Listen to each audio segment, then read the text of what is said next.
Hey groupies, welcome back to Form Therapy. I'm your channel producer, and today we're doing something a little bit different. We're reacting to a special video. It's called G.C.F in Tokyo, featuring Jungkook and Jimin. This is, I believe, it's sort of like a travel video, edited by Jungkook, shot by Jungkook. Honestly, like a lot of fans suggested it to me. I got a rough understanding of what it is exactly. I will say, I looked at the description and it's apparently using an American song, so when I'm reacting to this, I'm actually going to be hearing the music in my ears, but for editing, I'm not going to include, like, I'll include the video, like, as I'm watching, but I can't include the audio because when it comes to K-pop, a lot of the copyright is fine, but with American music, you tend to get more strikes, and I don't know what's going to happen with this, and even if it's fine now, they might issue a strike later down the line. That's what happens a lot with American music, and so because we have to be more safe about that, I'm not going to be including the music, so I'm really just going to be critiquing this on its filmmaking. I'm really interested to see Jungkook's style, so let's just dive right into it, and I hope you understand that there's going to be no music.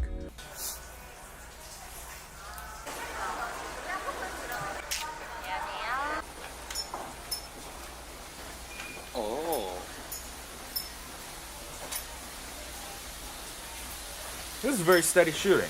I mean, I assume there's a digital stabilizer within the camera. Most mirrorless cameras do. Oh. Golden closet film. You guys tell me what golden closet film means.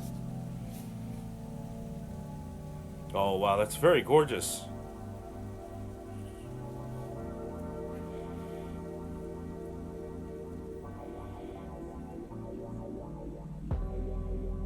What the fuck? Okay. Oh. Nice use of the hyper zoom. Oh. I'm appreciating his use of transitions. It's not cheesy. They're very elaborate transitions, but it's really easy for elaborate transitions to be very, I feel like I'm trying to take this seriously, but Jimin is not making this easy.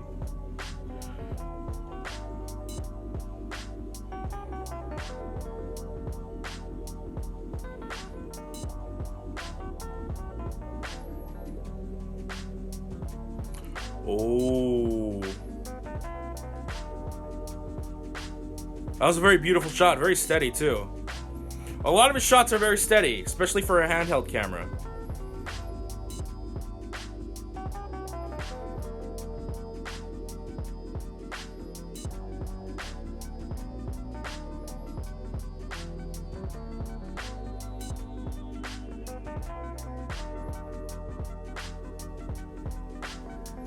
Oh, a dolly zoom. Interesting.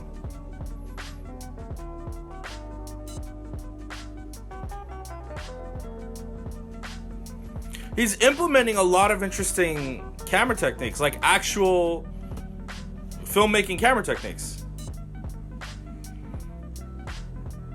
And he's using the hyper zoom.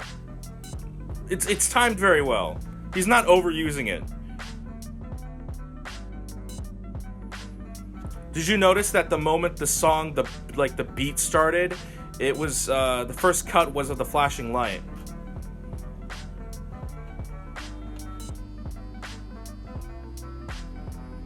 I like this shot a lot.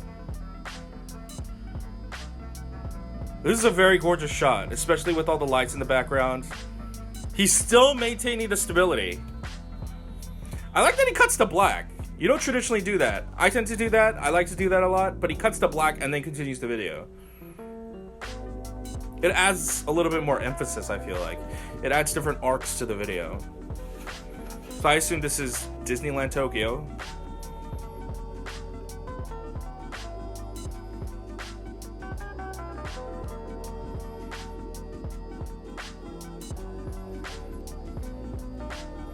Jimin seems like a cool guy to hang out with, like, or a fun guy to hang out with. That's a great shot to end on.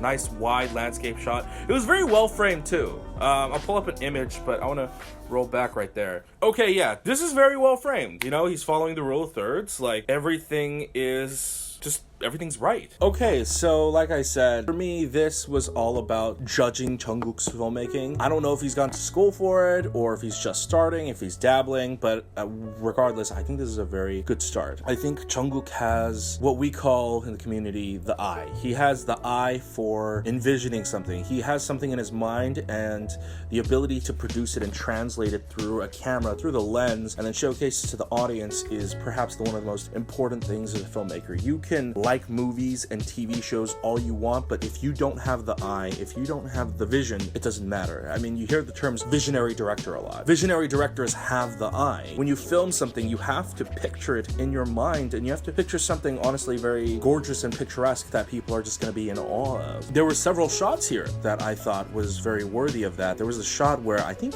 maybe they were going down an escalator because the shot was smooth, but it was moving forward at the same time. And then this ending shot as well. Speaking of the ending shot, like I said, it was framed very perfectly, and throughout this video, it's framed very perfectly. Listen, you might think it's kind of easy to just take a camera and point and shoot, but it's really not. I mean, if that was the case, I'm going to Korea next month, I would just hand my camera over to somebody and be like, hey, vlog me, document me going, and then I would pay them to do it. But it's not. Camera work is so difficult to trust somebody. If you guys don't know, I shoot everything I direct. That's a bad idea, actually. Usually in the creative process, like, camera work is very, very technical, and directing is a lot more creative. Like, honestly, it's better to have two separate people for the director of photography and an actual director of the film. Now, when you're on a budget filmmaking, you kind of have no choice. But when you're doing both roles at the same time, inevitably, one of the jobs is going to suffer, or both of the jobs, because camera work is so very technical and directing is so very creative. It's like two parts of your brain clashing. And I've always leaned more towards the directing side, and I've always wanted to sort of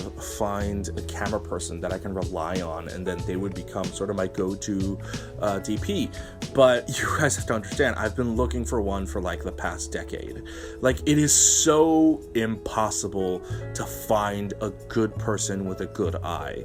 That is what I mean by me saying that this is, quite frankly, very, very good. Especially for what looks like it was shot. Basically, the camera didn't look too high-end. It looked, honestly, it looked either like a digicam with an interchangeable lens on it or a small mirrorless camera, because the camera looked very, very small. And I have to assume it's a digital camera or a mirrorless, because the shots are very smooth and stable to the point where I'm pretty sure there's a stabilizer rig inside of the camera. But like, listen, I'm not trying to suck up to anyone. I'm not an ARMY. I don't consider myself an ARMY. I consider myself a fan of BTS's music. You guys know here on this channel, I am very open and honest, and if I don't like something, I don't like something, and if I want to be critical, I'll be critical. And when I say that Jungkook did a very good job, I absolutely mean that. Like, my only form of critique is that the video needed a little bit more variety. I would say he needed a little bit more B-roll. Obviously, you guys as ARMYs and BTS fans, you guys don't mind the fact that it's constantly a shot of Jimin from the back, but I think if he got more shots of like downtown Tokyo,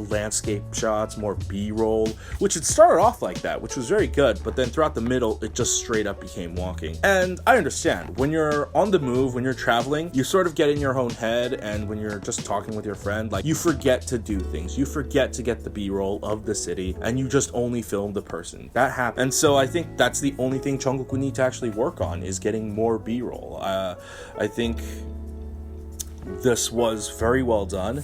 And I don't know what GCF means, and I'm sure some of you guys will tell me what Golden Closet Films is actually supposed to represent. But yeah, I thoroughly enjoyed this. Anyways, guys, what did you think of this video? Did you love it? Do you like Jungkook's filmmaking? Let me know in the comments below. Let's start a discussion. And if you enjoyed this video, why don't you go ahead and click like down below. It helps us out a lot. If you want to see more videos like this in the future, go ahead and subscribe. If you want to buy some merch from us, you can go ahead and get that over here. If you want to see more videos like this or any other reactions, go ahead and click anywhere over here. I'll see you guys later.